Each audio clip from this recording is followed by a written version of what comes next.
জানিয়ে দিলেন মাথার একদিন দেখতে লাভ এক হাত উপরে আল্লাহ সূর্যকে নামিয়ে দেবে, সূর্যে 12 গুণ তাপ আল্লাহ বাড়িয়ে দেবে। ওই সূর্যের তাপে যে মানুষের মাথার ক্ষীণগুলো গলে গলে গলে গলে নাক দিয়ে ঝরে ঝরে পড়তে থাকবে। সাহাবা হুজুররা জিজ্ঞাসা করতে লেগেছে, ইয়া রাসূলুল্লাহ, হাবিবাল্লাহ, এই রকমটা কেন হবে? আল্লাহ নবী জানিয়ে দিলে, ওই সূর্যের তাপেতে লোহা যেমন আগুনে দিলে পুড়ে লাল হয়ে যায়, সূর্যের তাপেতে জমিনটা পুড়ে লাল হয়ে যাবে। আজকে কোটি কোটি মাইল দূরে সূর্য রয়েছে, এর তাপ সহ্য করা যাচ্ছে না। এ যুবক, আল্লাহকে ভয় করো। আমার আম্মা বোনেরা, আল্লাহকে ভয় করো। দুনিয়া দুনিয়া করতে গিয়ে আখিরাত যেন বরবাদ না হয়ে যায়। দুনিয়াদারি করতে হবে, আল্লাহ জানিয়ে দিয়েছে। তোমার ধর্মনীতি করতে হবে, সমাজনীতিও করতে হবে, রাজনীতিও করতে হবে, রাষ্ট্রনীতিও করতে হবে, এডুকেশন নীতি, পরিবার নীতি, সব নীতি তোমাকে মেনে চলতে হবে। কিন্তু এই নীতিটা কার অনুসরণ করে? আল্লাহ কোরআনে জানিয়ে দিলে, উসওয়াতুন হাসানা, আমার নবী পাককে ফলো করে। আরো জোরে বলুন সুবহান। তার জন্য মরণ বলতে কি বুঝায়? তিনি যে পথে চলতে বলেছে, ওই পথে চলতে গিয়ে যদি আপনার মরণ হয়ে যায়, মনে রাখবেন ওই মরণটা আল্লাহর জন্য হয়েছে। যেমন মা বাপের জন্য মরণ, মা বাপের উপরে ভালোবাসা, এতিম গরিবের পক্ষে দাঁড়িয়ে জুলুমের বিরুদ্ধে লড়াই করা, অসহায় দুঃখীদের পাশে দাঁড়িয়ে জুলুমের বিরুদ্ধে লড়াই করা। এ যুবকেরা, তরুণেরা, বাঘেরা, আজ দুনিয়া আমাদেরকে নামাজ শুরু দিয়েছে, রোজা শুরু দিচ্ছে, হজ শুরু দিচ্ছে, কিন্তু দুনিয়া আমাদেরকে বদর ভুলিয়ে দিয়েছে, দুনিয়া আমাদেরকে উহুদ ভুলিয়ে দিয়েছে, দুনিয়া আমাদেরকে খন্দক ভুলিয়ে দিয়েছে। এক কথা, আমার রাসূলুল্লাহ মিরাজ থেকে নামাজ এনেছে, মিরাজ থেকে রোজা এনেছে। তার আগে নবী পাক 11টা বছর ধরে দুনিয়া জমিনে অসহায় গরিব দুঃখী এতিম বিধবা মুসলিম মানুষের পক্ষে দাঁড়িয়ে জালিম অত্যাচারী রোমের বিরুদ্ধে, জালিম অত্যাচারী পারস্যের বিরুদ্ধে, জালিম অত্যাচারী আবু জেহেল উতবার বিরুদ্ধে আল্লাহ নবী যে লড়াইটা করেছে, ওই লড়াইয়ের ইতিহাস আমাদেরকে দুনিয়াদার উলামারা ভুলিয়ে দিতে লেগেছে। কেননা দুনিয়াদার উলামাদের পিছন থেকে টিউনিং করার জন্য আজকের আবু জেহেল উতবা সাইবাদের হাত আছে। মাইকের আওয়াজ বুঝছে? আমাদেরকে একটা বড় ইনকিলাবের রাস্তা ভুলিয়ে দিয়েছে, অথচ অসহায়ের পাশে দাঁড়ালে কত বড় নিয়ামত। কাল কিয়ামতের ময়দানে আল্লাহ পাক যখন বান্দা বান্দীকে উঠাবে, তোমাকে আমাকেও সেখানে উঠানো হবে। যুবকরা মন দিয়ে শোনো, গুনার মাপ আছে, জুলুমকারী হকুল্লাসের মাপ আল্লাহ করবে না। গুনার মাপ আছে, ইসলাম বিরোধী করে ফেললে, ইসলামের ক্ষতি করে ফেললে, ক্ষতিকারকদেরকে সহযোগিতা করে ফেললে, এখানে কিন্তু মাপ নাই। কিয়ামতটা বড় কঠিন হবে। আল্লাহ নবী জানিয়ে দিলেন, মাথার একদিন দেখতে লাভ এক হাত উপরে আল্লাহ সূর্যকে নামিয়ে দেবে, সূর্যে 12 গুণ তাপ আল্লাহ বাড়িয়ে দেবে। ওই সূর্যের তাপে যে মানুষের মাথার ক্ষীণগুলো গলে গলে গলে গলে নাক দিয়ে ঝরে ঝরে পড়তে থাকবে। এর চোখেরা আল্লাহ রাসূল জানিয়ে দিলেন, কিয়ামতের দিনেতে এমনও বাপ পাওয়া যাবে, নিজের ছেলেকে জমিনে শুইয়ে দিয়ে তার বুকের উপরে পা দিয়ে দাঁড়িয়ে যাবে। কিয়ামতের দিনে এমনও ছেলে পাওয়া যাবে, নিজের জনমদাতা বাপকে জমিনে শুইয়ে দিয়ে তার বুকের উপরে পা দিয়ে দাঁড়িয়ে যাবে। কিয়ামতের দিনে এমনও মা পাওয়া যাবে, নিজের মেয়েকে জমিনে শুইয়ে দিয়ে তার বুকের উপরে পা দিয়ে দাঁড়িয়ে যাবে। কিয়ামতের দিনে এমনও মেয়ে পাওয়া যাবে, নিজের মায়ের বুকের উপরে পা দিয়ে দাঁড়িয়ে যাবে। এই উম্মতে মুহাম্মাদি, এই ইসলামের অনুসারীরা, তোমাকে আমাকে অন্য কারো মতো চললে হবে না। কেন তুমি আমি বিশ্বাসী আল্লাহ আছে, তুমি আমি বিশ্বাসী কিতাবকে বিশ্বাস করি, তুমি আমি কবরে বিশ্বাস করি, তুমি আমি আখিরাতে বিশ্বাস করি, তুমি আমি কিয়ামতে বিশ্বাস করি, তুমি আমি জান্নাত জাহান্নামে বিশ্বাস করি। এই দুনিয়ার অন্য কারো দিকে তাকিয়ে তোমার আমার ইচ্ছা মতো চললে হবে না।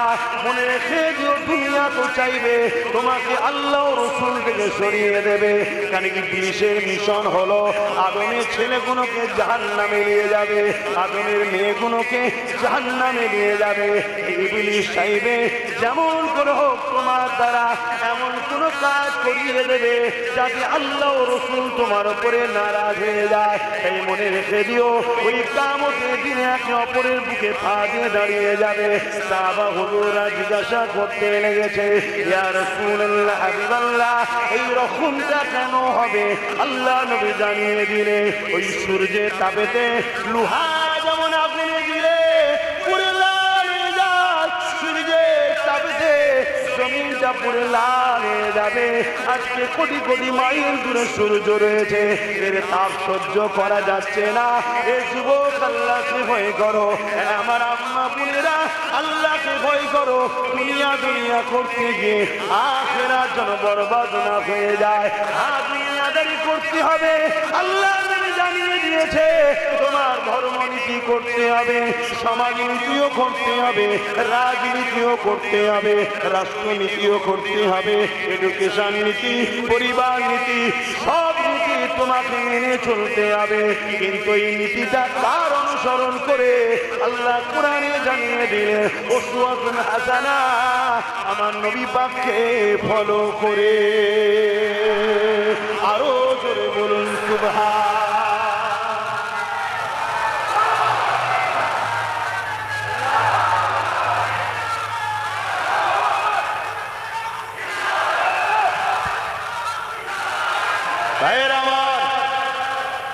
তাহলে সবটাই ইসলামে আছে না নাই? ধর্মনীতি, সমাজনীতি, পরিবার নীতি, রাজনীতি, রাষ্ট্রনীতি, মানববন্ধন নীতি, সম্প্রীতি নীতি, ঐক্য নীতি, বিজনেস নীতি, সব নীতি ইসলামে আছে না নাই? তাহলে আপনি ধর্মনীতি নেবেন রসুল থেকে, আর বাকি নীতি নেবেন চোর জালিম অত্যাচারী থেকে। তাহলে আপনি মুনাফিকি করে ফেললেন, ধোঁকা দিয়ে ফেললেন। দুনিয়ার কে কি করছে আমার জানা দেখার প্রশ্ন নয়। আমার প্রশ্ন হলো সর্বকালের সর্বশ্রেষ্ঠ দোনো জাহানের সুলতান নবীদের নবী আহমদ মুস্তাফা মুহাম্মদ মুস্তাফা সাল্লাল্লাহু আলাইহি ওয়াসাল্লাম, যার সম্বন্ধে পৃথিবীর সমস্ত ধর্মের মহামনীষীরা বলেছে মুহাম্মদ রাসূলের মতো কেউ আসেনি আর আসবে না। তিনাকে যখন আল্লাহ আমাদের জন্য মডেল করেছে, তাই আমরা সবটাই করব, কিন্তু মুহাম্মদ রাসূল যেভাবে বলেছে ওইভাবে করব। জোরে বলুন সুবহান। যুবক কিয়ামত বড় কঠিন হবে। আজ মরলে কাল দুদিন, আজ মরলে কাল দুদিন। যার খুশির জন্য রসুল ছেড়ে দিলে, যার খুশির জন্য ইসলাম ছেড়ে দিলে, যার খুশির জন্য আল্লাহর দিন থেকে দূরে সরে গেলে, সেই তোমাকে দুনিয়ায় তো ধোঁকা দেবে এবং পরকালেও সে তোমার পাশে দাঁড়াবে। তাই করো, কিন্তু নিজের রসুলকে ভুলে নয়, নিজের অস্তিত্বকে মিটিয়ে নয়, নিজের দিনের ক্ষতি করে নয়। এটা হবে তোমার জন্য বরবাদির কারণ। আজ আমরা লোভে পড়ে গেছি। আল্লাহ রসুল তাই বললেন একটা সময় আমার উম্মতরা প্রচুর মার খাবে। সাহাবা হুজুররা জিজ্ঞেস করলেন মার খাবার কারণ কি হবে হুজুর? আল্লাহ নবী বললেন তারা লুভী হয়ে যাবে। দ্বিতীয় নম্বর, তারা মৃত্যুকে ভয় করবে, আল্লাহকে ভয় করবে না। বলুন আমার কওমের মধ্যে লোভ ঢুকেছে না ঢুকে? আমার কওমের মধ্যে আল্লাহর ভয় সরে গিয়ে মৃত্যুর ভয় ঢুকেছে না ঢুকে? এজন্য আজ আমরা মার খাচ্ছি না খাই না, চারিদিকে মার খাচ্ছি। সাহাবারা জিজ্ঞেস করেছিলেন সংখ্যা কি কম হবে? আল্লাহ রাসূল বললেন না, সংখ্যা কম নয়। আসেন কিয়ামতের কথা বলছিলাম। হে নওজোয়ান তরুণেরা, বাপেরা, মনে রাখবে আল্লাহ দুনিয়া আমাদেরকে পাঠিয়েছে পরীক্ষা নিবার জন্য বান্দারে। যে কোনো মুহূর্তে, যে কোনো সময় তোরা আমি আল্লাহ আমাকে ছেড়ে অন্য কাউকে প্রাধান্য দিবি না।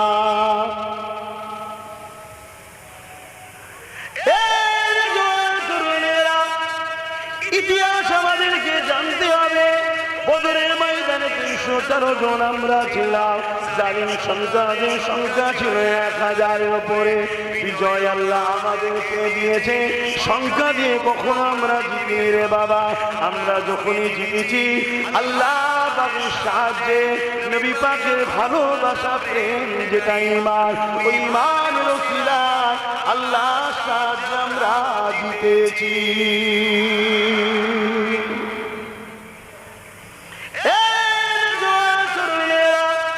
তবে আল্লাহ পরীক্ষা নেবে, নয়ের পক্ষে আপনি আছেন না নাই, তার পরীক্ষা আল্লাহ নেবে।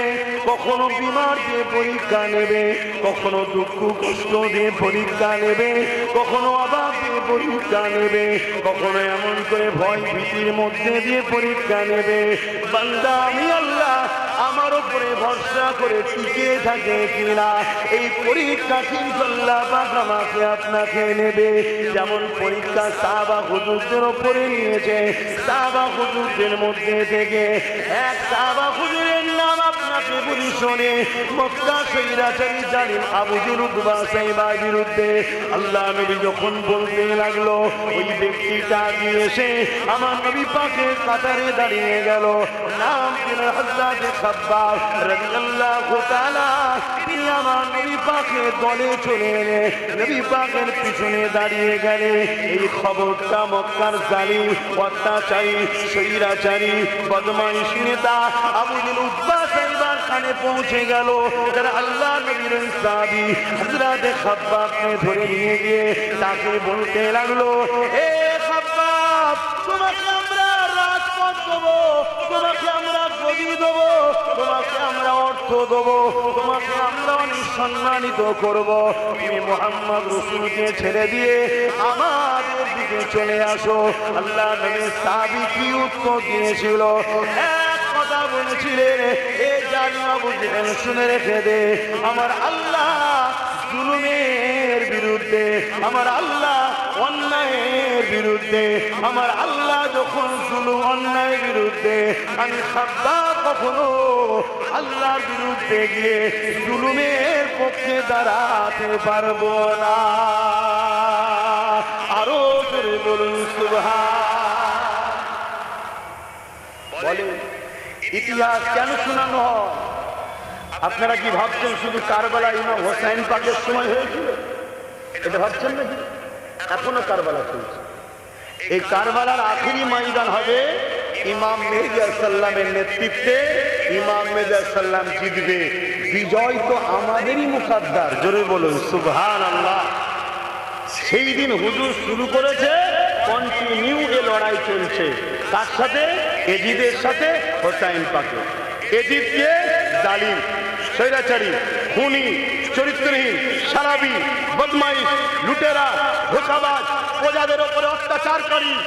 আজকের দিনেও কোন শাসক যদি এই খসলতের পাওয়া যায়, মনে রাখবেন সে আজকের এজিদ। আজকের এজিদের বিরুদ্ধে যারা লড়বে তারা আজকের দিনের হোসাইনি। জোরে বলুন সুবহানাল্লাহ। আরো জোরে বলুন সুবহানাল্লাহ। ইয়া রাসূলুল্লাহ, মনে রাখবেন আমি আপনাদেরকে দায়িত্ব নিয়ে বলছি। কারবালার মাঠের আর একটা অবস্থান আপনাকে একটু শোনাই, তাহলে বুঝতে আরো সুবিধা হবে। কারবালা ইমাম হোসাইন পাক বলেছিলেন যে আমি গদির জন্য এজিদের বিরোধী করিনি। ইমামে হোসাইন পাক ছিলেন 72 জন, আর এজিদের পক্ষে ছিল 25,000 কারবালার মাঠে। কত? 25,000-এর মধ্যে 13,000 ছিল হাফেজ, আলেম, মুফতি। মনে থাকবে? কার দিকে ছিল? এজিদের দিকে। তাহলে মুক্তি থাকলে যে হক, হাফেজ থাকলেই যে হক, হুজুর থাকলেই যে হক, মৌলানা থাকলেই যে হক, তাহলে এজিদ কি হক ছিল? হোসাইন বলছিল। এক কথা আমার বুঝছেন তো নাকি? খুব ভালো করে বুঝুন। দরুদ শরীফ আল্লাহুম্মা সাল্লি আলা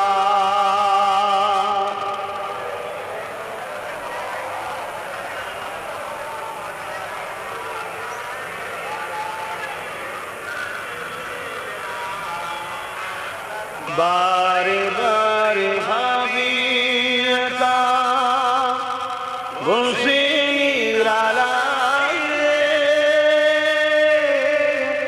पाखी হলে উড়ে যেতাম সোনার মদিনায় রে। সবাই বলো না সোনার মদিনায় রে। বারে বারে ভাবি বসে নিরালায় রে।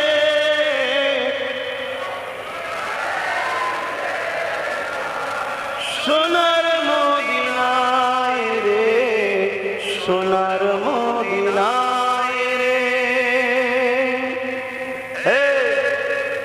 তোরা শুধু আমাকেই দেখাবি? এটাও কত সুন্দর গজল করতে দেখাবি? হ্যাঁ, বুলবুলিরা কোথায় যাও, উড়ে যাও কোথায় রে। আমার সালাম পৌঁছে দিও।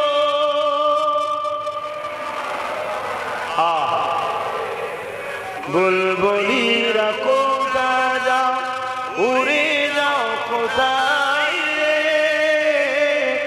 আমার সালাম পৌঁছে দিও নবীজি রোজায় রে, নবীজি রোজায় রে।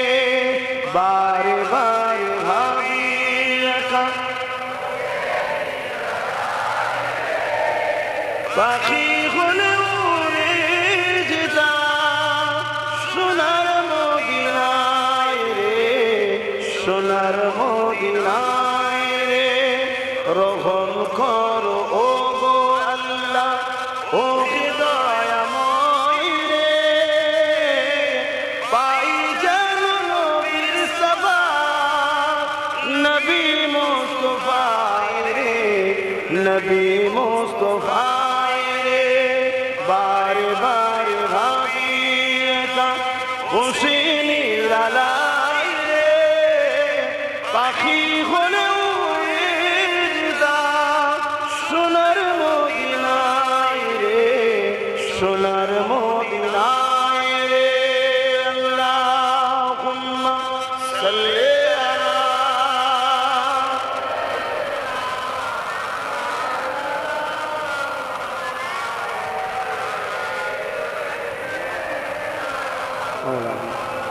আমার আব্বা জানেরা ইতিহাস শুনতে হবে। বাবেরা নওজওয়ানেরা মন দিয়ে শোনে। আল্লাহ নবী সাহাবী আল্লাহ খাব্বাবুর কথাটা বলে দিয়ে তো আমি তুমি ওয়াদা করলাম, ও আমার আল্লাহ তুমি আমাদেরকে কবুল করে নাও। বলো আমি জুলুমের বিরুদ্ধে দাঁড়াবো, ঠিক তো নাকি? গরিবদের পক্ষে থাকবো, ঠিক তো নাকি? অন্যায়ের বিরুদ্ধে থাকবো, ঠিক তো নাকি? দেশের পক্ষে থাকবো, ঠিক তো নাকি? দেশকে যারা বিক্রি করছে তাদের বিরুদ্ধে আমরা থাকবো, ঠিক তো নাকি? তাই আজকে যখন ওয়াদা করেছো তাহলে একটু মন দিয়ে শুনে নাও, জুলুম কতটা হতে পারে তোমার আমার উপরে। এই জুলুমকে সহ্য করতে পারবে কিনা দেখো তো দেখি। কিন্তু মনে রেখে দিও, দুনিয়ায় যত জুলুম হোক না কেন, পরকালে আযাবের তুলনায় দুনিয়ার জুলুমটা সামান্যটুকু কষ্ট।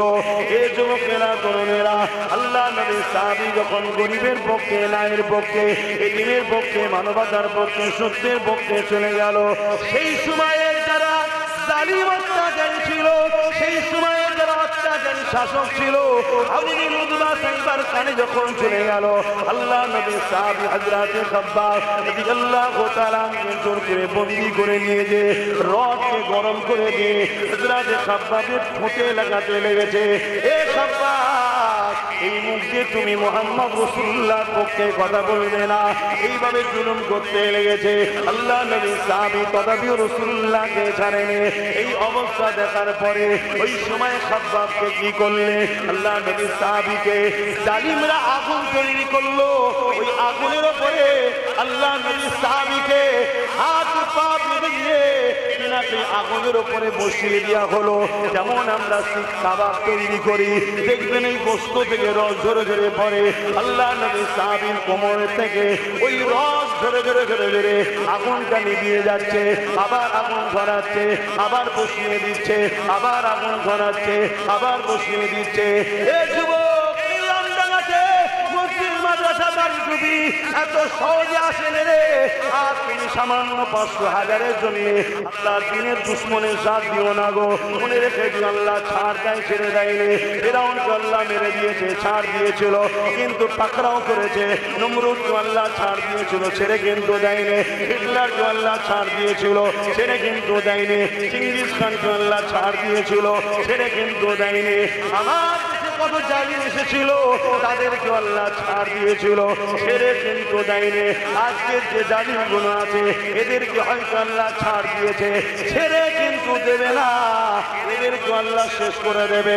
কিন্তু মনে রেখে দিও, তুমি যদি জালিমদের দলভুক্ত হয়ে যাও তাহলে জালিমদের সঙ্গে তোমার হাসর নাসর হবে, জালিমদের কাতারে জাহান্নামে যেতে হবে। কেন রাসূলুল্লাহ জানিয়ে দিয়েছে, দুনিয়ায় তুমি যা সঙ্গে থাকবে পরকালে তার সঙ্গে তোমার হাসর নাসর হবে। এই যুবকেরা, তরুণেরা, আল্লাহ বলে আমার আগুনের কোমরের গোশত ফুটতে ফুটতে ফুটতে আমার কোমরে গোশতখানা সব আগুনে খেয়ে গেছে। এবারে আমার হাত ফুটতে শুরু করেছে। কিন্তু আমার আল্লাহ এমন সময় সাহাবা হুজুরদের সংখ্যা আরো বাড়িয়ে দিলে, নবী পাককে বিজয় দিয়ে দিলে। ওই সাহাবীও আজাদ হয়ে গেল জুলুম থেকে। এই সাহাবী বলতে লেগেছে, আমার উপরে এত কষ্ট হয়েছে, কিন্তু আমি খুশি একটা কারণে। ওই কারণটা হলো এত কষ্টের পরও আমি আমার মালিক আল্লাহকে ছেড়ে দিইনি। আরো জোরে বলুন সুবহান।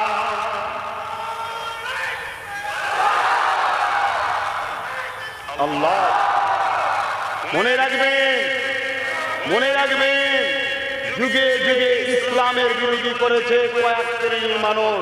তার মধ্যে এক শ্রেণী হলো অত্যাচারী, স্বৈরাচারী, জালিম শাসক, যারা মানুষের প্রভু সাজা স্বপ্ন দেখে। শুনছেন তো? তাদের বিরুদ্ধে ইসলাম লড়াই করেছে না করেনি? সাহাবা হুজুরদের উপরও এই জুলুম অত্যাচার করেছে। সাহাবা হুজুররা এত জুলুম অত্যাচার সহ্য করার পরও নাই সত্য, সাম্য, প্রেম, ভ্রাতৃত্ব, ঐক্য, মানববন্ধন, ইনসাফ, ইনসানিয়াতকে ছেড়ে কখনো যায়নি। খুব ভালো করে শোনেন আমার আব্বাজানেরা, নামাজ আমার ব্যক্তিগত ইবাদত।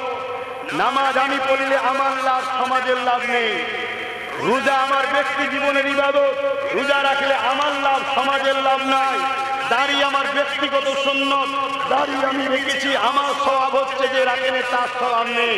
টুপি আমার ব্যক্তিগত সুন্নত, অর্থাৎ আমি পড়েছি, আমার নেকি হচ্ছে, সমাজের লাভ নেই। কিন্তু মনে রাখবেন, এই সমাজকে নেশা মুক্ত করা এটাও নবীর সুন্নত। কিন্তু এই কাজ যদি আমরা করতে পারি, পুরো মানুষ জাতি বিপদ থেকে বেঁচে যাবে। জোরে বলুন সুবহানাল্লাহ। তাহলে আমাদের উচিত নেশার পক্ষে দাঁড়ানো না বিরুদ্ধে। জোরে বলো। তাহলে আজকে যদি কোনো মোল্লা মলি সাহেব মাতাল সরকারের সাথ দেয়, তাহলে সেটা তার কর্মদোষ, এতে আমাদের কিছু করার আছে? আমাদেরকে তো সাবধান হতে হবে নাকি? হ্যাঁ, মনে রাখবেন, আল্লাহ রাসূল আমাদেরকে শিখিয়েছে এই জুলুম অত্যাচারকে বন্ধ করার জন্য লড়াই করা। আমার নবী পাক সাল্লাল্লাহু আলাইহি ওয়াসাল্লাম উহুদের ময়দানে ডান্ডা মোবারক শহীদ হয়েছিল।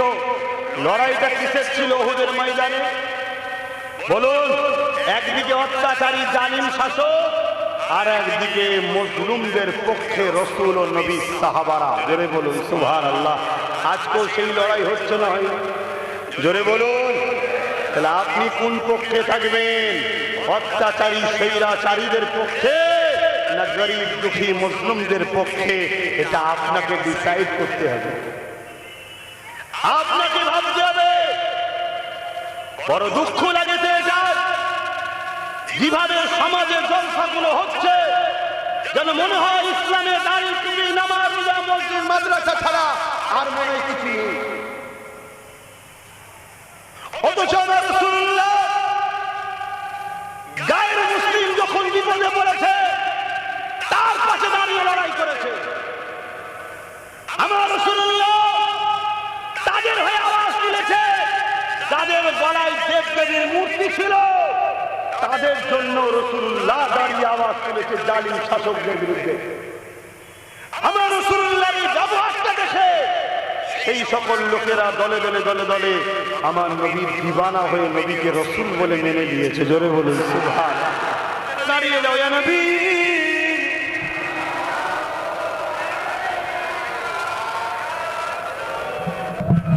ইয়া হাবিব,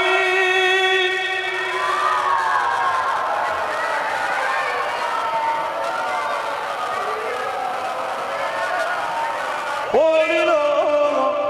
আল্লাহ আরো